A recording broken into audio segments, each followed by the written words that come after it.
আজ চলে গিয়েছিলাম সর্ববৃহৎ সরস্বতী প্রতিমা দেখতে। না না, কলকাতায় না, আমাদের তারকেশ্বরের অনতি দূরে নসিপুর গ্রামে। এখন এসে গেছি হুগলি জেলার নছিপুরে। তোমরা সবাই কলকাতাকে বেশি করে প্রমোট করো যে কলকাতায় এত বড় ঠাকুর এসেছে, এত বড় ঠাকুর এসেছে। আমাদের হুগলি জেলায় প্রথমবার, মানে এইটা হচ্ছে প্যান্ডেলটা। আমি ভেতরটা তোমাদেরকে যে দেখাচ্ছি। ভাই, কত ফুটের ঠাকুর এসেছে? गजब बेइज्जती है। কত ফুটের ঠাকুর এসেছে? 30 ফুটের। এক বহিরাগত নাকি গো? বহিরাগত। এখন আছি হুগলি জেলার নছিপুরে।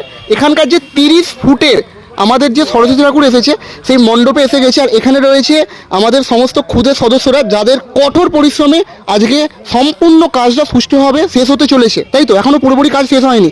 আচ্ছা ভাই, কত ফুটের ঠাকুর এসেছে? 30 ফুট। এটা কি আমাদের হুগলি জেলার বৃহত্তম ঠাকুর? আচ্ছা বলছি, ঠাকুর তৈরির কাজ কবে থেকে শুরু হয়েছিল? 1 জানুয়ারি। আর শেষ কবে হয়েছে? গতকাল শেষ হয়েছে, সম্পূর্ণ কাজ শেষ হয়ে গেছে, তাই তো? আচ্ছা, কাল থেকে এলে ঠাকুর দেখতে পাওয়া যাবে? কালকে থেকেই পুজো? আমাদের বিকালে উদ্বোধন আছে। কালকে বিকেলে কটার সময় উদ্বোধন আছে? 4টের সময় উদ্বোধন আছে। আচ্ছা, কে উদ্বোধন করতে আসছে? বুদ্ধদেব মাইতি। বুদ্ধদেব মাইতি উদ্বোধন করতে আসি। নছিপুরের এই 30 ফুটের প্রতিমা, মানে আমি আরেকবার দেখিয়ে দিচ্ছি, এই 30 ফুটের প্রতিমা কেউ যদি দর্শন করতে আসতে চায় কিভাবে আসবে?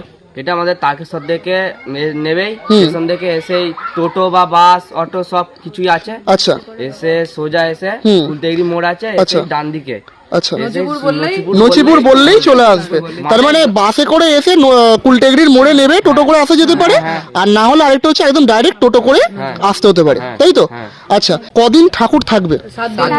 7 দিনের মেলা। মানে এখানে কি মেলা বসে যাবে? হ্যাঁ, মেলা পুরো গোটা মাঠ ভর্তি, মেলায় পুরো গোটা মাঠ ভর্তি মেলা হবে। আমরা নছিপুর গ্রামের পক্ষ থেকে দ্য কিশোর সংঘ ক্লাবের সদস্য আপনাদের সবাইকে আমাদের এই সার্বজনীন সরস্বতী পূজা উপলক্ষে সাদর আমন্ত্রণ জানাচ্ছি।